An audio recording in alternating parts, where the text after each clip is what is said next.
Hola frikis de la medicina, bienvenidos nuevamente al canal. Con todo lo dicho en el video anterior, ahora sí es que podemos pasar a identificar la imagen patológica. Y para eso vamos a sistematizar la patología pulmonar en dos tipos de imagen, opacidades y las claridades. Las opacidades pueden producirse a nivel alveolar, pueden producirse a nivel intersticial o pueden bien deberse a una masa que está creciendo dentro del pulmón. Las opacidades alveolares pueden deberse a que el alveolo se ha ocupado por algún material o bien a que el aire dentro del alveolo ha desaparecido.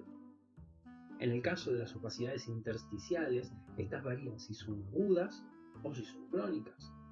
Y en el caso de las masas podemos distinguir dos tipos, aquellas que son masas propiamente dichas o aquellas que son nódulos. Veremos la diferencia entre una y otra.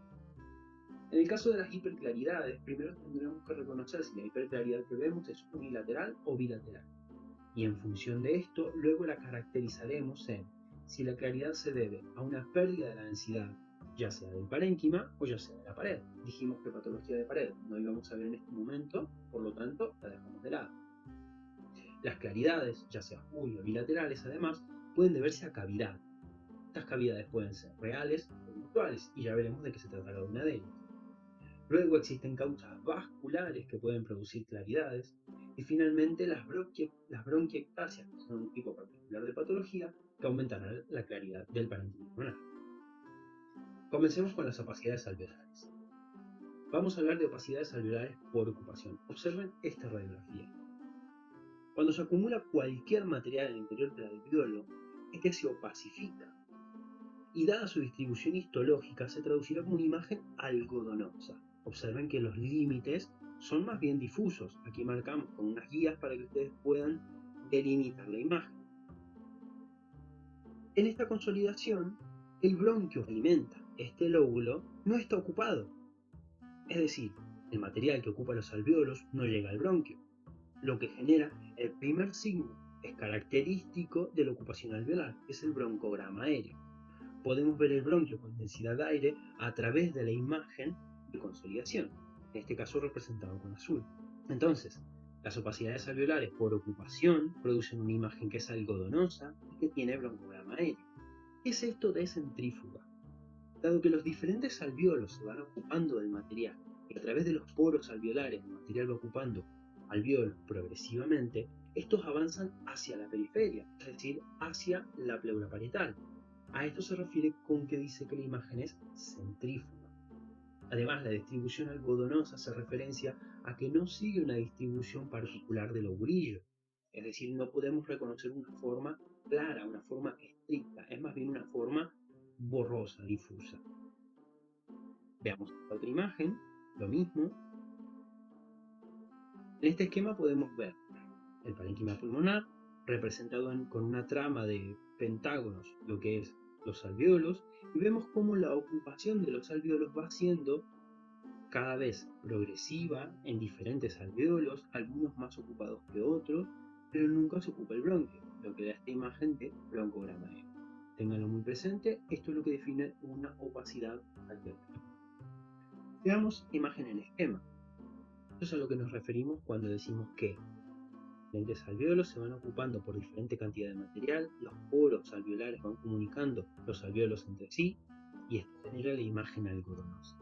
Observen esta radiografía de una patología con opacificación alveolar en forma bilateral. Las cantidades son difusas, podemos seguir claramente su límite, pero lo que sí podemos ver es que en ellas aparecen espacios radiolucidez correspondiendo a los bronquios. Ahora, ¿qué pasa cuando el alvéolo no se ocupa por un material? ¿Qué pasa cuando el alvéolo lo que ha ocurrido es que ha perdido el aire en su interior? A este tipo de patologías las llamamos atelectasias, que provienen del griego a, que quiere decir sin, telectos, que quiere decir completa, y ectasias, que quiere decir dilatación. Es decir, son alvéolos que no están completamente dilatados. Esto es lo que quiere decir atelectasia. Las atelectasias se generan cuando algo obstruye el bronquio. Al no entrar más aire en el alvéolo, el aire que ya se encuentra en su interior, compuesto por oxígeno, nitrógeno y dióxido de carbono, es reabsorbido a la circulación por los diferentes alvéolos. por los diferentes capilares. El alvéolo colapsa sobre sí mismo y esto ocasiona un aumento en la densidad de la trama. Pero no hay broncograma aéreo, porque toda la estructura colapsa sobre sí. El aire que se encontraba dentro de los bronquios también colapsa sobre sí, y si hay una ocupación, una masa que obstruyó ese bronquio, esta es la causa que genera esta reabsorción. Los bordes de esta imagen son nítidos, porque al ocuparse el bronquio se pierde el aire de todo el segmento. Diferentes alvéolos no tienen posibilidad de colapsarse unos sí y otros no, colapsan todos. Entonces podemos seguir muy bien los bordes de la imagen. Son imágenes triangulares de base pleural, vértice ciliar, repito, sin broncograma aéreo y bordes muy bien definidos. Se las llama imágenes centrípetas, es decir, que se dirigen hacia el ilio. Esto se debe a que una vez que se obstruye un bronquio, el colapso es completo en todo el lobulillo que alimenta ese bronquio. No hay una distribución progresiva. Una representación en esquema y hablaremos de un signo particular que ocurre en las atelectasias. Normalmente las atelectasias tienen un borde que es cóncavo hacia la atelectasia, convexo hacia el pulmón. Pero en algunas ocasiones las atelectasias presentan un borde que inicialmente es cóncavo hacia la atelectasia, pero luego es convexo hacia la atelectasia, es decir, una imagen en forma de S. Este signo llamado la S de Golden es un signo patognomónico de una masa a nivel bronquial que lo obstruye, ya sea intrínseca o extrínsecamente. Esta compresión produce la atelectasia. La pleura es retraída hacia la atelectasia, pero en el sitio donde está la masa no puede ser retraída. Por eso aparece una imagen cóncava convexa. Es el signo de la S de Golden y traduce la presencia de una masa. Tenemos esta otra imagen de atelectasia. En este caso, la atelectasia está producida por una compresión extrínseca. Esta es la imagen de un neumotórax simple, un neumotórax espontáneo. Fíjense que parte de la cavidad pleural se encuentra hiperclara, esto aún no lo hemos visto, pero el resto del parénquima pulmonar se encuentra más opaco que el pulmón contralateral. Esto es porque la presencia del neumotórax comprime extrínsecamente el pulmón, aumentando su densidad, colapsando los alvéolos. Este tipo de atelectasia es el que se llama atelectasia por compresión. La atelectasia que vimos antes es una atelectasia por obstrucción. Y nos queda finalmente un tipo de atelectasia que es la atelectasia cicatricial. Y la veremos un poco más adelante. Vemos aquí en este esquema la representación de la obstrucción de la vía aérea, los alvéolos colapsados, como han disminuido su tamaño, aumentado su densidad, y la ausencia del broncograma aéreo en el interior de la condensación. Hablemos ahora de opacidades intersticiales. Habíamos dicho que dividíamos las opacidades intersticiales agudas y crónicas. Ahora bien, el intersticio alveolar es muy difuso, tan difuso como el parénquima mismo. Indetectable a nivel de la periferia, abunda a nivel de los cilios, y cuando sufre alteraciones son estos cambios los que se reflejan en la radiología. En el caso de los cambios agudos predomina el edema, que se acumula aumentando el grosor del espacio intersticial, marcando las fisuras. A nivel del ilio borra los límites del ilio y a nivel periférico aparecen los capilares ingurgitados conocidos como líneas de Kerley. En este caso, edema intersticial de opacidad intersticial son característicos de la patología cardíaca aguda. Cuando habíamos hablado de mediastino y habíamos hablado de algunas patologías del mediastino que se traducen en el campo pulmonar, esta es una de ellas. La insuficiencia cardíaca aguda, por ejemplo, por una ruptura valvular, no producirá cambios a nivel mediastinal, pero sí producirá cambios a nivel del intersticio pulmonar, aumentando el líquido en el intersticio, produciendo edema en el mismo, borra las fisuras, aumenta el grosor, aparecen las líneas de Kerley y, en casos más avanzados, se ocuparán los alvéolos líquidos. Hablemos ahora de los casos crónicos. Predomina el depósito de fibras en el espacio intersticial, no de líquido. Este depósito de fibras lo traduciremos como fibrosis. Fibrosis, al traccionar del espacio, genera pequeños agregados nodulares, pequeñas atelectasias, en este caso cicatriciales, que son llamados atelectasias laminares, y en el caso de que el depósito de fibras sea muy intenso, producirá una reacción inflamatoria local que destruirá el parénquima por inflamación. Estos son los casos de imagen de reticulado y panalización, que son casos que se ven mejor en tomografía y no en radiología.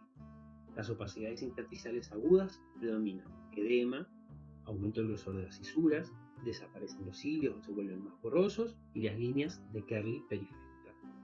En los casos crónicos predominan las fibrosis, hay tracción de las cisuras, aparecen atelectasias laminares. Localizaremos cambios a nivel cardíaco, cambios previos que podemos reconocer.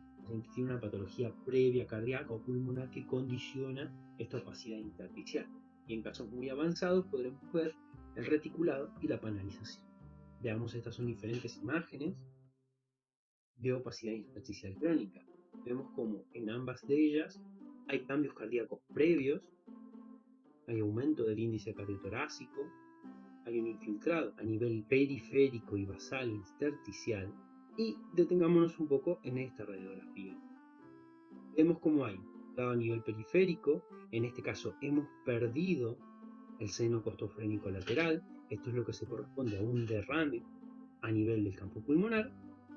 Recuerden que cuando habíamos iniciado hablando de la trama broncovascular habíamos dicho que los vasos a nivel basal están siempre más ingurgitados que los vasos a nivel periférico, pero que en algunos casos de patología vascular aparecía algo conocido como cefalización del campo pulmonar. Esto quiere decir que los vasos a nivel del vértice tienen la misma densidad radiológica que los vasos basales. Esto se debe a un aumento de la presión sanguínea en estos vasos, en los campos pulmonares, por diferentes causas. Podemos hablar de tensión pulmonar, tromboembolismo pulmonar, insuficiencia cardíaca, cualquier causa que produzca un aumento de la circulación o una redistribución de la circulación a nivel de los vasos pulmonares generará esta imagen de cefalización. No traduce cambios crónicos, lo que traduce es una patología a nivel no intersticial. El infiltrado intersticial es esta imagen de aquí. Veamos aquí una imagen de una cisura aumentada de grosor, las líneas de Kerley. Y ahora, una de las cosas más difíciles de hacer en radiología torácica es distinguir entre consolidación e infiltrado.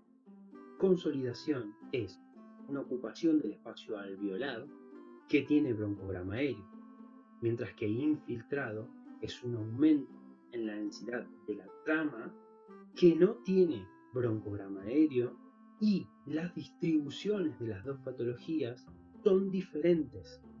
Las consolidaciones son de distribución centrífuga, localizadas a uno o pocos lóbulos, mientras que el infiltrado es difuso, puede o no estar concentrado. Veamos, por ejemplo, en esta imagen. Esto es una imagen de infiltrado. Ven cómo aumenta la trama y es algo bien generalizado. Obviamente este paciente, por lo que podemos ver, tiene una patología preexistente crónica que condiciona sus cambios a nivel del intersticio pulmonar.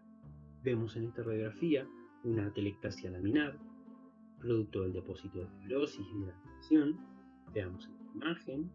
En esta imagen lo que pueden ver es un aumento del infiltrado a nivel periférico y ¿qué encontramos aquí? ¿Qué encontramos aquí?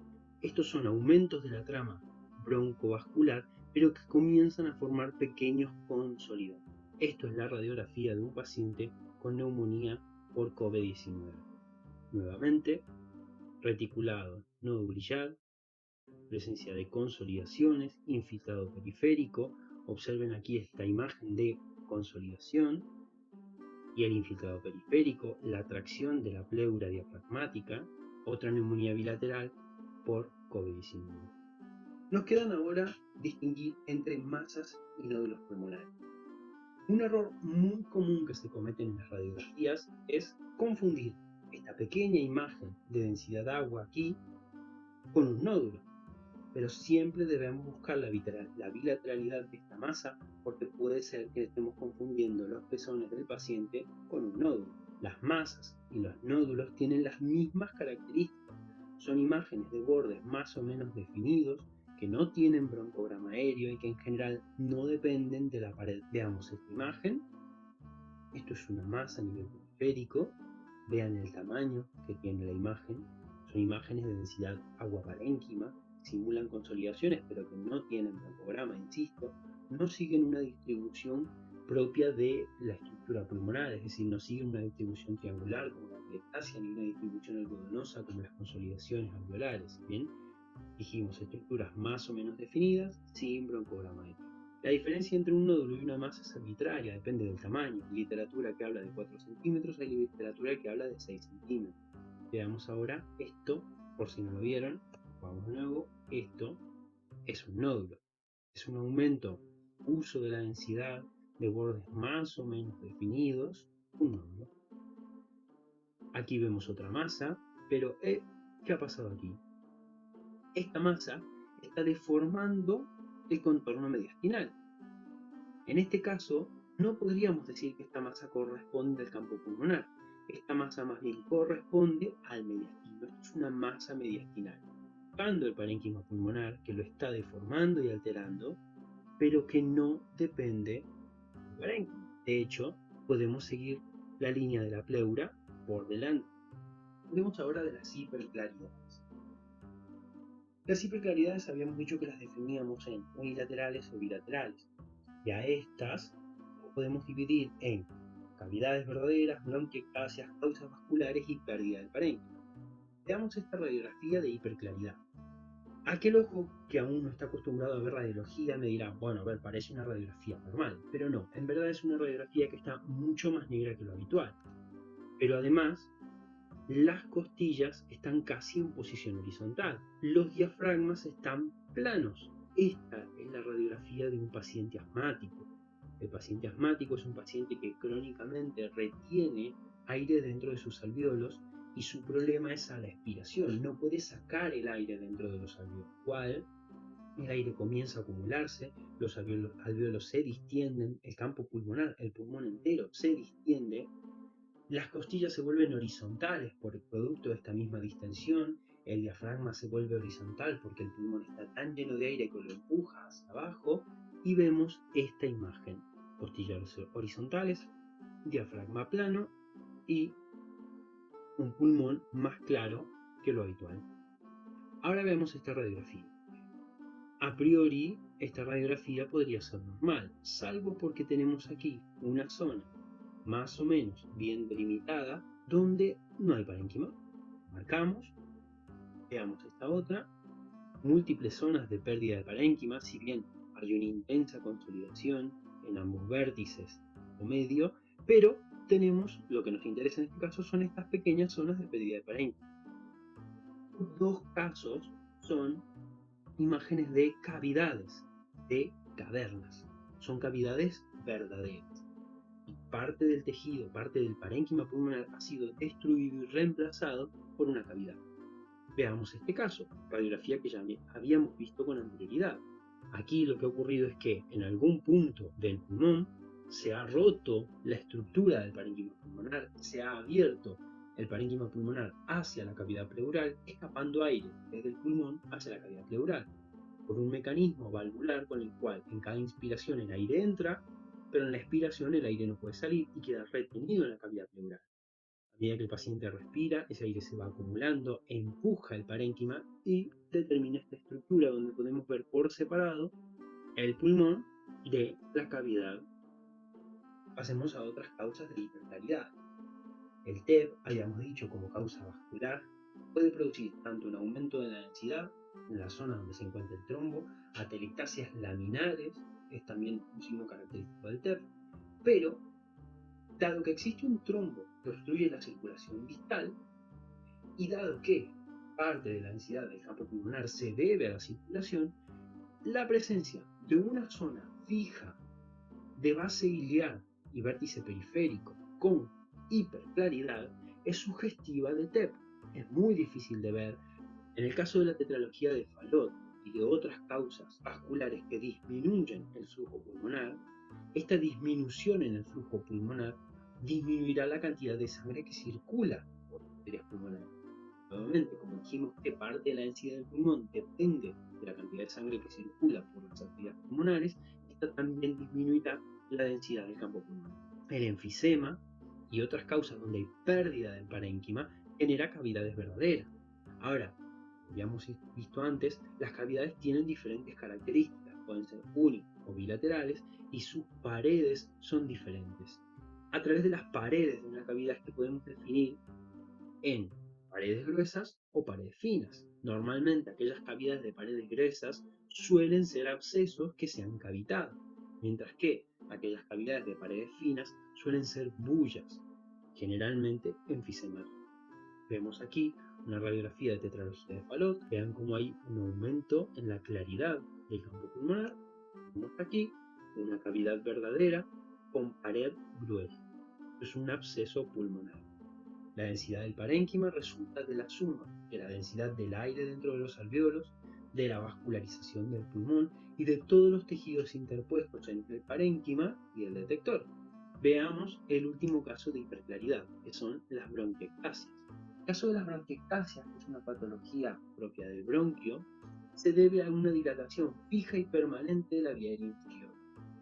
Cuando un paciente ha sufrido múltiples infecciones, las paredes bronquiales, normalmente constituidas por el músculo bronquial, la mucosa y el cartílago, han sufrido un deterioro y fibrosis. Este deterioro y fibrosis impide que el bronquio se broncodilate y se broncocontraiga como debería hacerlo normalmente, porque lo ha transformado en una estructura rígida. Esta estructura rígida suele estar más dilatada que un bronquio normal y es lo que genera esta imagen de dilatación de hiperclaridad. Cualquier radiografía de tórax deberíamos ver la disminución progresiva del bronquio hacia la periferia. En una radiografía de tórax con bronquiectasias lo que vemos es la permanencia del diámetro del bronquio a lo largo del trayecto del mismo. Si observan aquí tenemos en amarillo un pequeño granuloma, un dato que no viene al caso, pero sí en verde una pequeña telectasia laminar. Mismo, si decimos que estas son patologías infecciosas recurrentes donde hay fibrosis no solo se producirá a nivel del bronquio, sino también del intersticio, generando estas atelectasias. Veamos aquí en verde la tráquea y en rojo las bronquiectasias. Bien chicos, eso fue todo por este video. Espero les haya servido, al menos para aclarar un poco lo que es patología del campo pulmonar y para orientarlos en los diferentes casos.